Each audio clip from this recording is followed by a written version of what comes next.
Hello, welcome back to my channel Mauj world. চলে এসেছি আজকে একটা নতুন ভিডিও নিয়ে। আজকে আমি তোমাদের সাথে শেয়ার করব কড়াইশুঁটির পরোটা আর ছোট আলুর দম, সেটাও কিন্তু আবার কড়াইশুঁটি দিয়ে।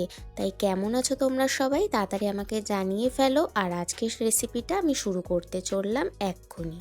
এখানে নিয়েছি কড়াইশুঁটি, ধনেপাতা, চিনি, আদা আর কাঁচা লঙ্কা সব একসাথে নিয়ে ভালো করে পেস্ট করে নেব।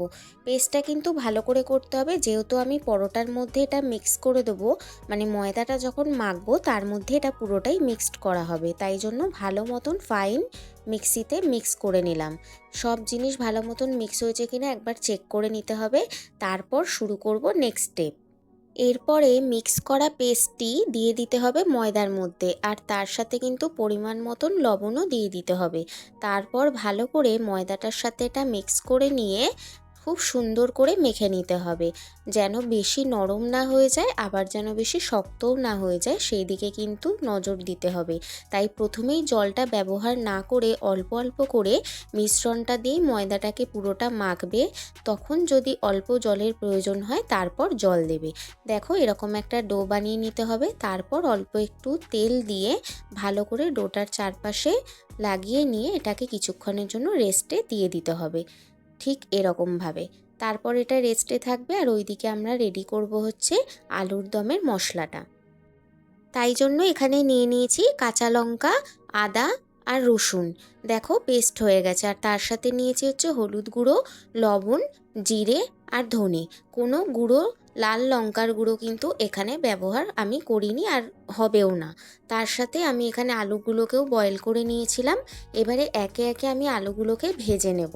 তোমরা কিন্তু ছোট আলু দিয়ে করবে। আমার কাছে এই সময় ছোট আলুটা অ্যাভেলেবেল ছিল না বলে মিডিয়াম সাইজের আলুগুলোকেই আমি দু আধখানা করে কেটে নিয়েছিলাম। তাই প্রথমে আলুগুলোকে ভেজে নিয়ে তারপরে এই মশলাটা তোমরা দিয়ে দেবে কড়াইতে। তেলটা ঠিক গরম হবে, তারপরে ভালো করে এটা নাড়িয়ে নিতে হবে।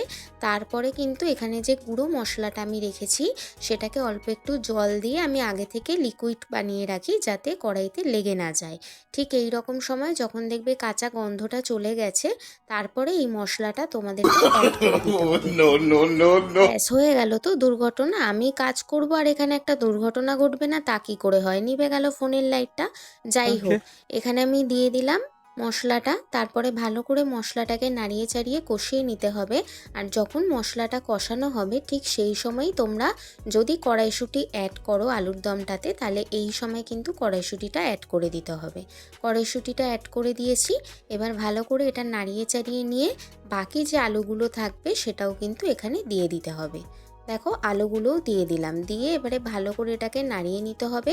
তারপরে পরিমাণ মতন জল দেবে, দিয়ে বেশ কিছুক্ষণ ফুটিয়ে নিতে হবে, 5 মিনিট থেকে 7 মিনিট, যাতে এই ফ্লেভারটা পুরোটা আলুগুলোর মধ্যে ঢুকে যায়। ঠিক এরকম সময় কষানোর পরেই কিন্তু জলটা অ্যাড করবে।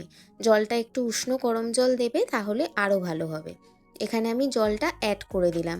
এবারে এটা 5 মিনিটের জন্য রেখে দিতে হবে। 5 মিনিট পর যখন এটা ফুটে যাবে ঠিক এই রকম গামাখা হলে তখন এটা পরিবেশনের উপযুক্ত হবে। শীতকালে এই স্পেশাল আলুর দমটা কিন্তু ছোট আলু দিয়ে বানালে পরে খুবই সুন্দর লাগে খেতে। আর এই আলুর দমের সাথে লুচি হোক, পরোটা হোক, রুটি হোক, তিনটে জিনিসই কিন্তু খুব সুন্দর লাগে। তার সাথে যদি ফ্রাইড রাইসও হয় তাহলেও কিন্তু মন্দ হয় না। দেখো আমার আলুর দমটা রেডি হয়ে গেছে। তার সাথে আমি এবারে পরিবেশন করব পরোটা। এই আলুর দমটা খেতে দুর্দান্ত হয় বন্ধুরা, তোমরা একবার শুধু ট্রাই করে দেখো। এরকম ধোয়া ওঠা আলুর দমের সাথে পরোটা হোক, লুচি হোক, আশা করি তোমাদেরও খুব ভালো লাগবে।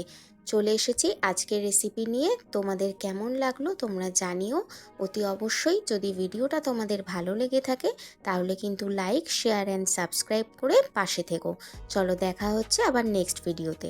টাটা।